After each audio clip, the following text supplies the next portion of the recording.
ഈ പ്രവാചകന്മാർ ഈ ലോകത്ത് നിർവഹിച്ച ഒരു ദൗത്യമുണ്ട്. തൗഹീദാണ് അവർ പറഞ്ഞത്.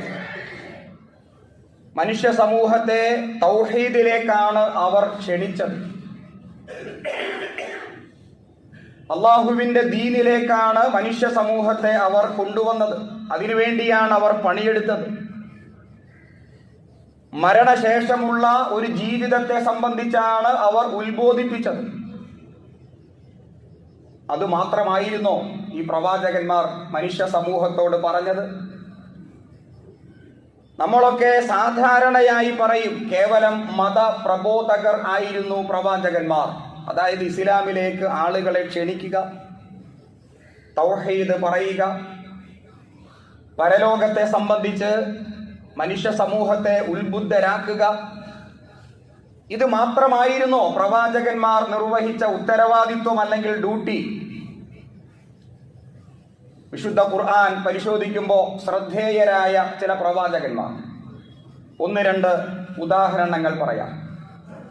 സ്വാലിഹ് അലൈഹിസ്സലാത്തു വസ്സലാം, അതുപോലെ തന്നെ ഹൂദ് നബി അലൈഹിസ്സലാം, അവരെ സംബന്ധിച്ച് വിശുദ്ധ ഖുർആനിൽ പല സ്ഥലങ്ങളിലും സവിസ്തരം അല്ലാഹു പറയുന്നു. ഈ പ്രവാചകന്മാർ വന്നിട്ട് ജനസമൂഹത്തോട് എന്താണ് പറഞ്ഞത്? യാ ഖൗം, എന്റെ ജനമേ, യഅ്ബുദുല്ലാഹ്, അല്ലാഹു വഴിപ്പെടുക. മാ ലക്കും മിൻ ഇലാഹിൻ ഗൈറു, നിങ്ങൾക്ക് അല്ലാഹു അല്ലാതെ മറ്റൊരു ആരാധ്യൻ ഇല്ല എന്ന് പറഞ്ഞിട്ട് അവിടെ നിർത്തിയോ? പിന്നീട് എന്തെങ്കിലും അവർ പറഞ്ഞോ? വിശുദ്ധ ഖുർആൻ ആ ചരിത്രം പറയുന്നിടത്ത് സ്വാലിഹ് നബി അലൈഹിസ്സലാം, ഹൂദ് നബി അലൈഹിസ്സലാം അവരെ സംബന്ധിച്ച് പറയുന്നിടത്ത് പിന്നെയും പറയുന്നു, വതൻഹിതൂന മിനൽ ജിബാലി ബുയൂതൻ ഖാരിഈൻ, നിങ്ങൾ ആഡംബരം കാണിക്കുവാൻ വേണ്ടി, ദൂർത്തടിക്കുവാൻ വേണ്ടി പാറകൾ, അതുപോലെ മലഞ്ചെരുവുകളൊക്കെ തുരന്ന് വീടുകൾ നിർമ്മിക്കുകയാണോ?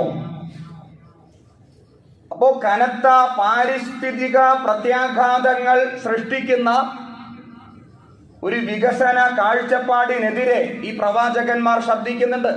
തൗഹീദിന്റെ ഭാഗമായി നിന്നുകൊണ്ട് തന്നെ അവർ മുന്നോട്ട് വച്ച വികസന കാഴ്ചപ്പാട് അല്ലെങ്കിൽ അവരുടെ ജീവിത സംസ്കാരം പരിസ്ഥിതിക്ക് എതിരായിരുന്നു. അങ്ങനെ ജീവിച്ചുകൊണ്ടിരുന്നാൽ കനത്ത പാരിസ്ഥിതിക പ്രത്യാഘാതങ്ങൾ സംഭവിച്ചേക്കാം. അപ്പൊ ഏകനായ റബ്ബിലേക്ക് വിളിക്കുന്നതോടൊപ്പം പരിസ്ഥിതിയെ സംബന്ധിച്ച് സംസാരിക്കുന്ന